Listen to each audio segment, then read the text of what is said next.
concisas y dice, no matarás. Ya está. No matarás. Así que, hermanos, yo pienso que, partiendo de la premisa, y supongo que no tenemos ningún homicida entre nosotros, me da la sensación que este mensaje ya prácticamente lo hemos terminado.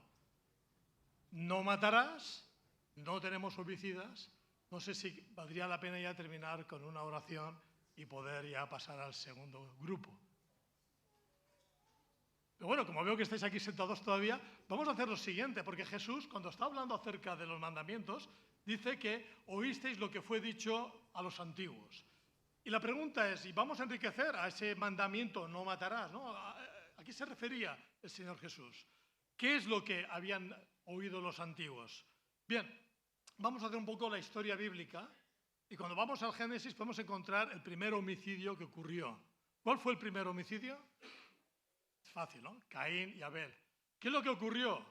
Bueno, Caín presentó una ofrenda que era del fruto de la tierra y Abel presentó, y así lo dice el texto, presentó pues algo muy especial con mucho deseo de poder agradar a Dios, también una ofrenda del rebaño, de lo mejor que tenía, dice el texto bíblico.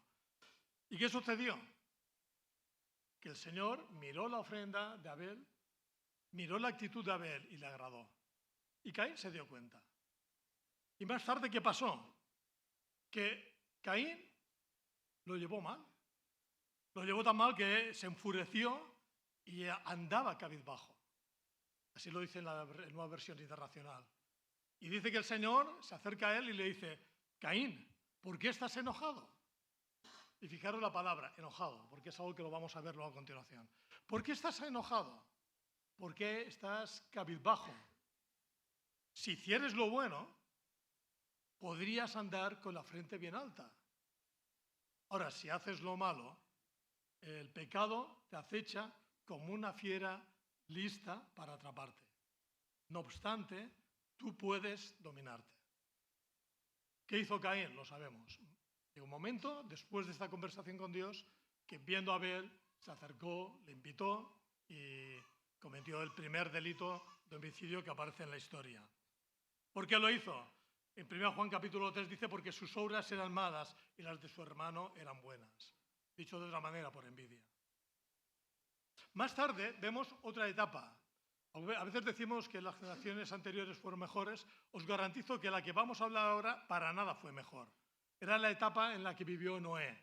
Tal era la generación que Dios hizo algo tremendo, algo que nunca había ocurrido hasta entonces en la historia. Y mientras que nunca había llovido, envía un diluvio, intenta anular a toda una generación y solamente sabéis muy bien que se salvó Noé y sus hijos y todo el entorno que estaba en la propia arca. Luego, una vez que ya pasa el diluvio, que ya pueden salir de la nave, pisar en tierra firme, Dios les envía también una serie de mandatos. Crea un pacto Dios con Noé y con sus hijos y les da una serie de indicaciones. Y una de ellas es el siguiente, algo muy parecido a no matarás. Dice así, el que derrame sangre de hombre, por hombre su sangre será derramada, porque a imagen de Dios es hecho el hombre. Más claro no podía ser, porque somos hecho imagen de Dios. Y llegó el momento del Éxodo, donde estos días hemos estado sobre todo muy centrados. Y sabemos que cuando el pueblo vivió ese Éxodo, Moisés recibió de parte de Dios, de la mano de Dios directamente, los mandamientos. Y ahí encontramos el texto que hemos leído, no matarás. Pero luego posteriormente, en la época de Jesús, aparecen los escribas y fariseos, ¿y qué es lo que sucede? Que ellos empezaron pues, a dar una versión. Dice, no matarás y cualquiera que matare será culpable de juicio. Y alguno dirá, bueno, Daniel, tampoco no es tan diferente, no es tan distinto. Te están diciendo que no hay que matar. Bien, no es exactamente así. Ellos estaban enseñando que si alguien matara, ahí están los tribunales, id a ellos y que atiendan a las consecuencias que implica cometer ese delito. ¿Y cuál es el problema, Daniel? ¿Por qué lo ves mal? Bueno, tal vez el problema es que el que lo estaba diciendo estaba dando una respuesta que no era lógica que viniera de un líder religioso. Podía venir de un juez, podía venir de un fiscal, pero de un maestro de la ley. ¿Cómo era posible que no recalcara el impacto que tenía el mandamiento de no matar?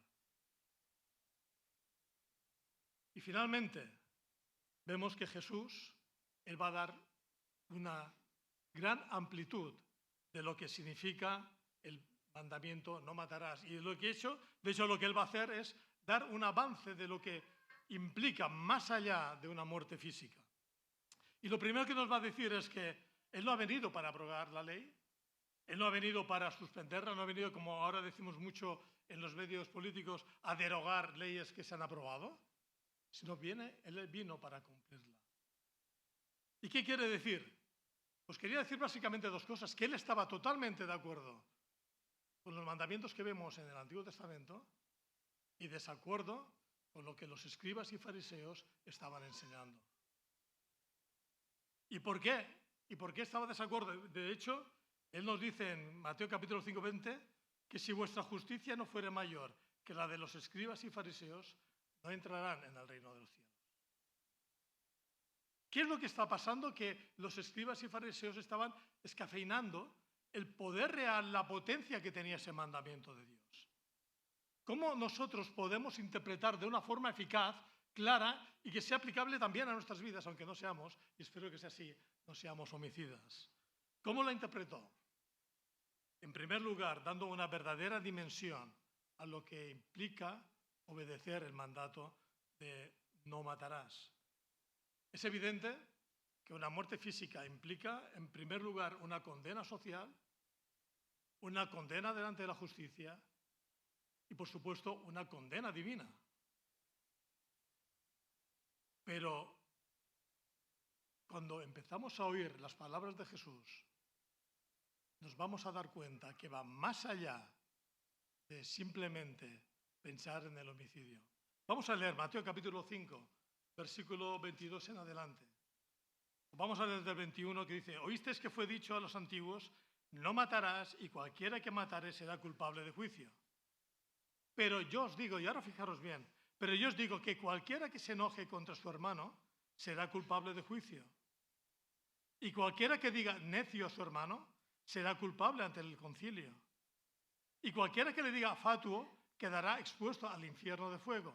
Por tanto, si traes tu ofrenda al altar y allí te acuerdas de que tu hermano tiene algo contra ti, deja allí tu ofrenda delante del altar, anda y reconcíliate primero con tu hermano. Y entonces ven y presenta tu ofrenda.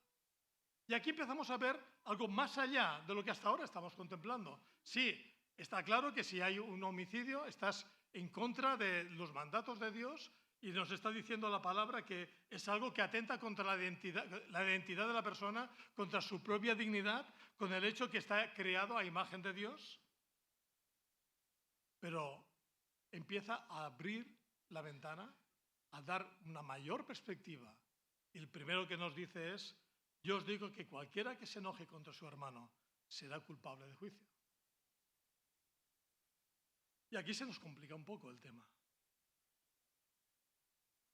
Aquí se nos complica. Cualquiera que se enoje.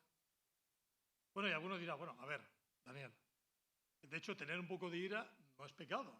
La Biblia dice, airaos, pero no pequéis. Y en una ocasión recuerdo que estuvimos hablando de este tema. Entonces, ¿por qué ahora parece ser que si me enojo con mi hermano, es como si estuviera cometiendo un homicidio? Mirad lo que dice el Señor Jesús.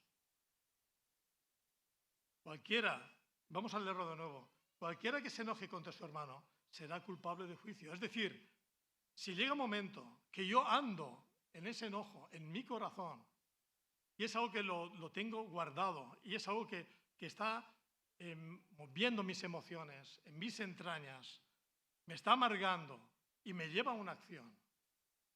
¿No fue lo que le ocurrió a Caín con respecto a él?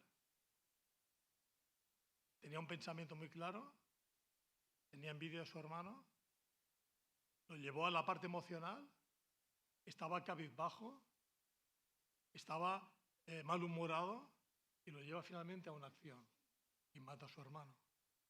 Y vemos que este proceso ocurre en esa situación en la que uno se encuentra ante ese contexto tan, yo diría a veces cotidiano, ya no solamente al hermano de la iglesia, a nuestro entorno laboral, a nuestro entorno del instituto, en cualquier ámbito social.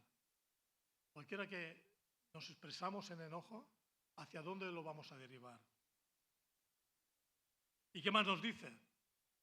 Nos dice a continuación, y cualquiera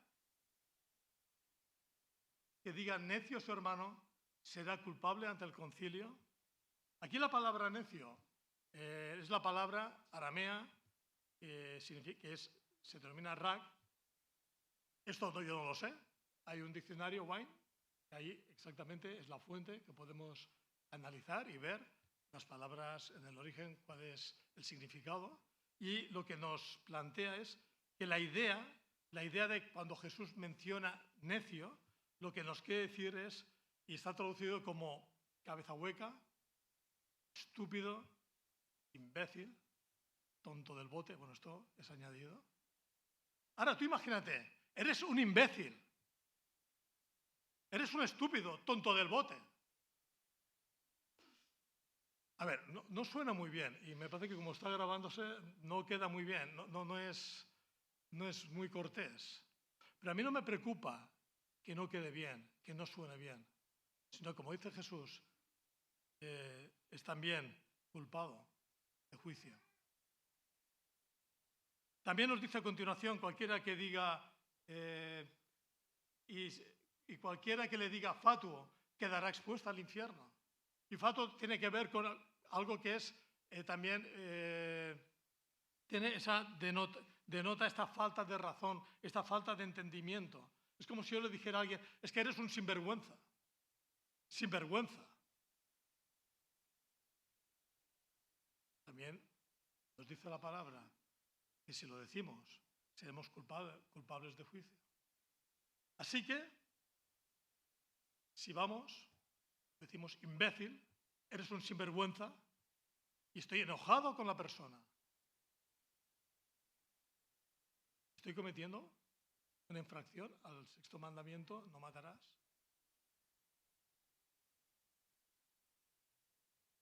Tal vez alguno dirá, hombre, Daniel, yo creo que lo llevas un poco exagerado el tema. Yo creo que estás siendo demasiado preciso. No se trata de la opinión de los que puedan en esta mañana plantear o debatir o comentar, sino es lo que Jesús estaba enseñando a sus discípulos y a los que le estaban escuchándole. Y lo que nos está diciendo es que cuando tú utilizas estas palabras y le dices fatuo o necio, estás anulando a la persona. Estás, de alguna manera, anulando, no tanto físicamente, pero sí emocionalmente. Esto me hace pensar, si yo hiciera un ejercicio en mi vida, ¿cuántas personas he ofendido? ¿A cuánta gente he manifestado una actitud negativa? O tal vez una actitud confrontativa. Me temo que la lista no sería corta. ¿Cómo tratamos a los demás? Recuerdo una ocasión en el trabajo. Un gerente salía de su despacho y delante de todos nos dijo que tal persona era voy a utilizar otro término, un tonto del bote. El término era mucho más duro y lo dijo gritando y en medio de la oficina. El pequeño problema que la persona que había salido antes, en la cual había tenido la reunión con él, todavía estaba presente con nosotros hablando. ¿Os imagináis el impacto que él recibió delante de todos? Ya no solamente el insulto recibido, sino de forma pública y delante de los demás. Es increíble. Es increíble porque además, bueno, no sé si aquí está Marta, que era compañera mía en SEAT, en Recursos Humanos. Dentro de Recursos Humanos había pasado esta situación. Los que tendríamos que ser más sensibles en las personas, encuentro con ese contexto. Claro, esto también me hace pensar entre creyentes que deberíamos ser más sensibles en la manera de relacionarnos los unos a los otros. ¿Hasta qué punto a lo mejor también a veces se nos puede escapar alguna de estas palabras o parecidas. ¿Cuántas veces hemos visto en el trabajo situaciones que realmente son increíbles? Claro, alguno dirá, bueno, mientras que no digas necio, fatuo o no te enojes, puedes ir tirando, puedes ir siguiendo con tu manera de ser, con tu carácter. ¿Creéis realmente que tiene que ver con palabras? ¿Acaso no hay actitudes que afloran de un enojo que son casi peor que las propias palabras? Yo en el trabajo he visto situaciones de generar un vacío a la persona que le tenía manía. Lo he visto con mis propios ojos. Pasar la persona por en medio y los demás haciendo un movie y como que no le veían, como que no le veían. Yo he visto una situación en que estaban todos juntos, dos departamentos, y los dos gerentes iban lanzándose cuchillos unos a otros, uno al otro, mejor dicho, delante de sus equipos. Y las palabras no eran precisamente muy bonitas.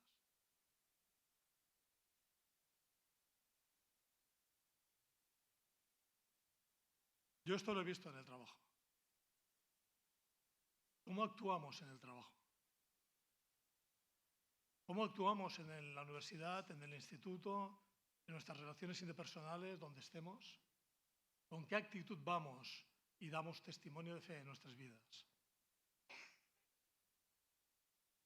Tal vez podemos pensar que al fin y al cabo no hay que darle demasiada importancia.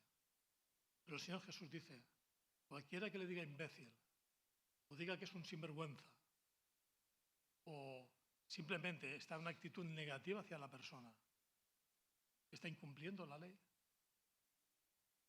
Está incumpliendo la ley.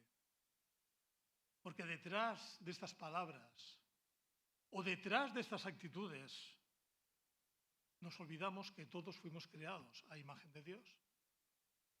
Nos estamos olvidando que atenta la dignidad, atenta el no respetar al prójimo.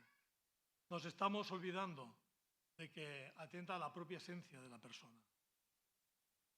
Y realmente pensamos que es lícito el tener palabras hirientes, ofensivas, burlescas, despreciativas, y luego venir y agradar a Dios en un culto de alabanza y adoración. ¿Sabéis una cosa? Los discípulos de Jesús lo tenían muy claro.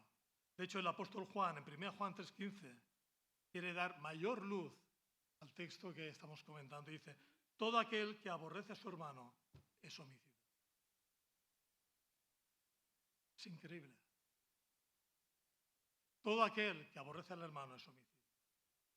Porque todos los comentarios con ánimos de despreciar, todas nuestras miradas que pueden ser incluso burlescas o que pueden ser cómplices con otras personas respecto a una tercera, son claras evidencias de una actitud de desprecio y de anular a la persona que tenemos enfrente, al hermano.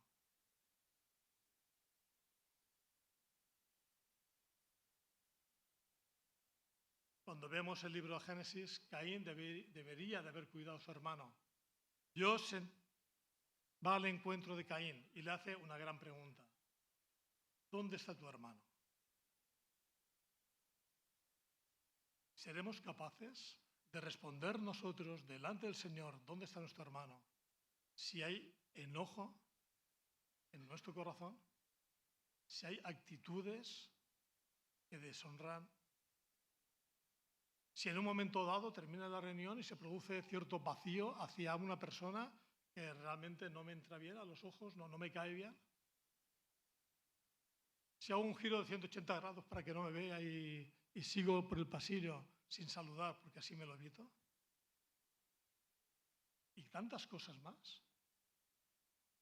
Bueno, eso ocurre en algunos sitios aquí, obviamente no, en algunos sitios puede ocurrir. Pero los mandatos del Señor no son para que en la iglesia nos portemos bien. Tiene que ser nuestro ADN del creyente, en cualquier lugar donde estemos. Y si estamos 5 o 6 días en el mundo laboral, ¿cómo nos comportamos en ese contexto? Porque es tan fácil dejarte mover por la inercia, por el contexto, por el qué dirán. Somos capaces de decir, Señor, te amamos de corazón, queremos cantar, queremos glorificar tu nombre, y a lo mejor estamos cerca de algún hermano e intentamos evitarlo.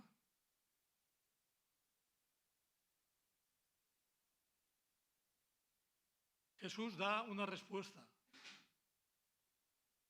a esta situación. Y lo primero que dice es, por tanto, si traes tu ofrenda al altar y allí te acuerdas de que tu hermano tiene algo contra ti, deja allí tu ofrenda. Si vas al culto, si vas al domingo por la mañana a la reunión y sabes que hay algo que no está funcionando bien con alguien, deja la reunión. Empieza. No importa.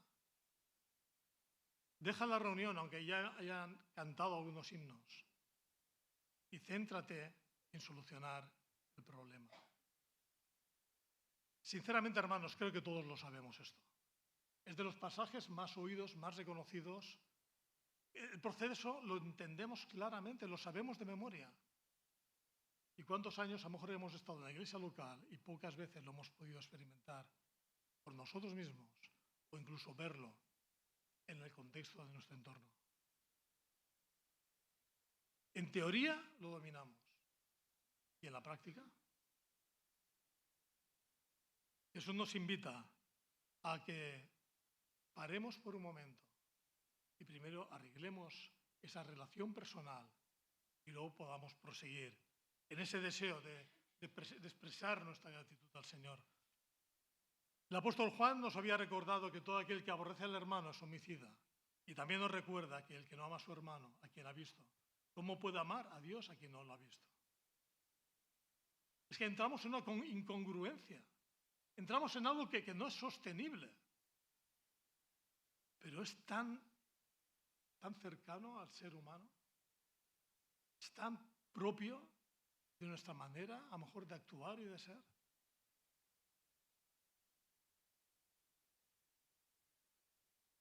¿Cuál es el antídoto? ¿Qué es lo que podríamos hacer? ¿Cuál es la recomendación?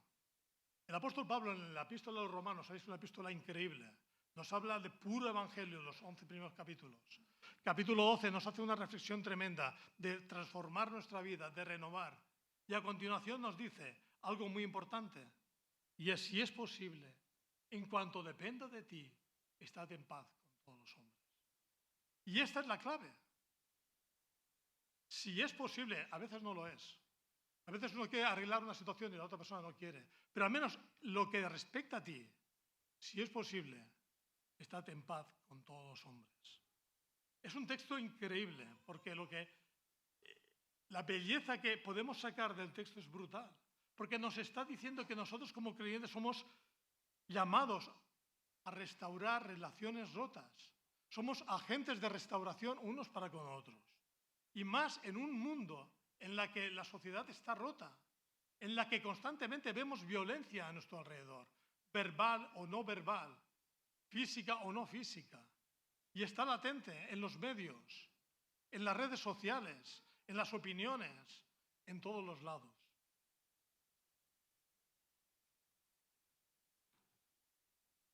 ¿Somos agentes de restauración? ¿Somos reconocidos como personas pacificadoras? Hay una frase de Isaac Newton que me gusta mucho y lo he querido compartir, y es la siguiente: los hombres construimos demasiados muros y no suficientes puentes. Y deberíamos de ser nosotros expertos en construir puentes. Puentes que nos lleven a la cercanía. Puentes que sobresalten aquellos muros que previamente a lo mejor hemos construido, ya sea cultural, ya sea social, de cualquier ámbito. Que podamos aportar paz, concordia, que podamos ser como un bálsamo para aquellas personas que lo necesitan, que podamos tener palabras de consuelo para el que es necesitado en un momento crítico en su vida, en un momento que lo está pasando mal, que está siendo difícil para él. Pero el Señor Jesús nos dice, si tienes una situación, ponte en marcha, deja lo que estás haciendo y habla con la persona que tienes este problema. Y cuando nos encontramos así, a veces nos cuesta tanto pronunciar palabras poderosas como lo siento, palabras poderosas como perdona, entiendo tu actitud, entiendo que haya creado malestar. Sería increíble si el pueblo evangélico fuera capaz de integrarlo en su totalidad, el potencial que tiene ese texto. Porque la gente de alrededor, en nuestros trabajos, en nuestros institutos, en nuestro entorno, estarían sorprendidos. Porque esto es ser sal y luz, que es lo que momentos antes Jesús estaba enseñando en el Sermón del Monte. Eso es transmitir realmente un evangelio que está siendo vivido en cada uno de los que estamos aquí. Ahora, ¿cuáles son las claves para poder estar en paz con todos los hombres? En primer lugar, reconocer de dónde vienen los conflictos. Y Santiago nos lo dice, de dónde vienen los conflictos. Y nos comenta que los conflictos vienen pues de nosotros mismos. Y está hablando de una iglesia y dice, ¿de dónde vienen los problemas? Codiciáis y no tenéis, matáis y ardéis de envidia y no podéis alcanzar, combatís y lucháis. Y uno parece que está más en un campo de batalla que en una iglesia local. Y era lo que estaba ocurriendo en aquel entonces. Y Santiago, ¿sabéis que tiene una manera de expresarse muy clara con la iglesia? Dice, esto no es de recibo. Miradas de cierta complicidad, comentarios negativos, pueden matar y pueden hacer mucho daño. En el libro Proverbios se nos plantea una serie de indicadores que nos deberían de alertar. Porque de alguna manera ese texto de Proverbios lo que nos quiere mostrar son aquellos rasgos del carácter de la persona que pueden ser ofensivos y pueden ser ofensivos para Dios. Y empieza a hablar de una serie de conductas que, desde luego, si están en nosotros, va a provocar un contexto tóxico a nuestro alrededor. ¿Y cuáles son?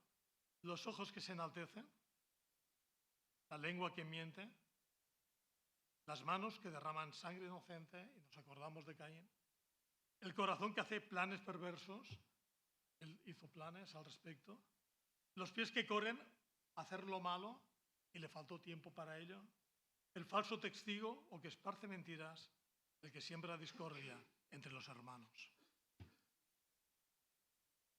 Y el Proverbios dice, mira, si esto está en tu entorno social, ¿sabes lo que tienes que hacer? Huye, corre, estás tardando. No estés en medio de este contexto. Si en tu círculo laboral te encuentras con una situación así, aléjate en lo máximo posible. No permitas que para congraciarte y formar parte del grupo, pagar ese precio, pagar esa hipoteca, sino todo lo contrario. Tal vez podamos pensar, bueno, yo tengo que estar cerca de ellos para ser luz, precisamente para compartir el Evangelio. Pero cuidado, porque hay actitudes que al final uno las puede también reproducir solamente por el modelo seguido en el entorno donde uno está. Y hay otro proverbios que dice, el que se junta con sabios aprende sabiduría, el que se junta con necios practica la necedad. ¿Con quiénes nos juntamos? ¿Con quiénes estamos? En el trabajo a veces te ponen en perspectiva, te dicen, o estás conmigo o estás contra mí. Y hay consecuencias. Promociones, formar parte del grupo, estar aislado, ser la persona rara, pagas un precio. Sobre todo aquellos que trabajan en empresas con cierto volumen de personas. Ahora bien, ¿cuál es el camino a la que somos llamados? En lo que dependa de ti, estate en paz, todos los hombres. Es cierto que tenemos un mandamiento, no matarás. Es cierto que homicidas no creo que haya entre nosotros. Pero bueno, si un homicida es aquel que es capaz de decir idiota, tonto del bote, sinvergüenza, y me enojo contra ti, y hago ver que no te veo cuando terminemos la reunión, y genero ciertos entornos de vacío, y delante de los demás te pongo en una situación de ridículo, tal vez sí que estoy cometiendo, y estoy en contra de este mandamiento. En definitiva, cualquiera que aborrece a su hermano y hace lo que sea necesario para demostrarlo, ignorándole, teniéndose menosprecio, que sepamos que Él es imagen de Dios, atenta contra su dignidad, atenta su manera de ser. ¿Cuál es el antídoto? En lo que dependa de ti, estate en paz con todos los hombres. Por supuesto, el sexto mandamiento nos tiene que enseñar algo. Por supuesto, que estaría muy bien y luego en casa, cada uno con un papel y un bolígrafo escribiera cuántas personas en un momento dado ha hecho daño. Ha habido una situación que no ha sido solucionada. Y no estoy hablando dentro de la iglesia, sino en nuestro entorno. Y por supuesto, entonces podemos dar el primer paso para ser agentes, restauradores, hombres de paz, hombres que pueden aportar luz en un mundo de tinieblas, en un mundo en que realmente las normas de convivencia son las que son, al margen de Dios, al margen de los mandatos de Dios y al margen de la voluntad de Dios. Que el Señor nos ayude. Es muy fácil predicarlo, pero cuando uno piensa en su propia vida, es muy consciente de que hay muchas teclas que tocar. Pero también es verdad que si fuéramos valientes y fuéramos hombres que realmente quisiéramos restaurar esas relaciones rotas, sería increíble. Sería increíble. Y lo percibiríamos. Y lo veríamos. Y lo transmitiríamos en nuestra adoración y alabanza. Porque recordaríamos que el primero que tuvo capacidad de perdonarnos, siendo lo que éramos, fue nuestro Señor Jesús. Y Él lo dio todo, por amor a nosotros. ¿No somos sus discípulos? ¿No tendríamos que ser agentes de paz? Que el Señor nos ayude. Vamos a terminar con una oración.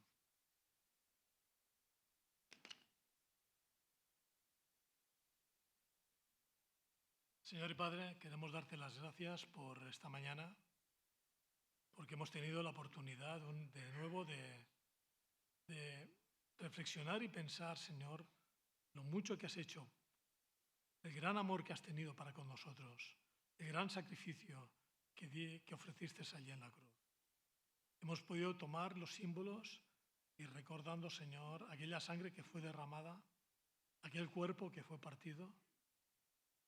Y Padre, ahora cuando abrimos tu palabra, vemos claramente, Señor, que hay áreas en nuestras vidas que constantemente deben de ser modificadas, transformadas y renovadas. Señor, ayúdanos a poder ser hombres y mujeres con ese propósito de acercarnos a tu palabra y no ser solamente oidores, sino también hacedores. Ayúdanos, Señor, a que estas palabras que encontramos en el Evangelio de Mateo nos ayuden a estar integradas en nuestro corazón, en nuestra mente, en nuestra práctica en el día a día. Ayúdanos, Señor, a ser sensibles, que lo que dependa de cada uno de nosotros podamos ser agentes pacificadores, restauradores, que podamos dar paz, que podamos alentar a la persona que esté necesitada. Ayúdanos, Señor, a ser valientes, a poder parar en un momento, acercarnos a la persona que hemos causado daño y restaurar esa relación rota. Señor, no permitas que el pueblo de Dios podamos estar debajo de la luz, debajo de una mesa, sino que pueda florecer, que pueda alumbrar, que los que estén en nuestro entorno puedan ver que realmente somos diferentes. Que realmente, Señor, somos personas que nos movemos por unos principios más allá de lo que el mundo proclama o produce. Gracias, Señor, porque te hemos conocido y tú estás en nuestras vidas y el Espíritu Santo obra en nuestros corazones. Ayúdanos, Señor, a poder seguir día a día en tus propósitos, en tus mandatos. Y, Señor, te lo pedimos en el nombre de Jesús. Amén.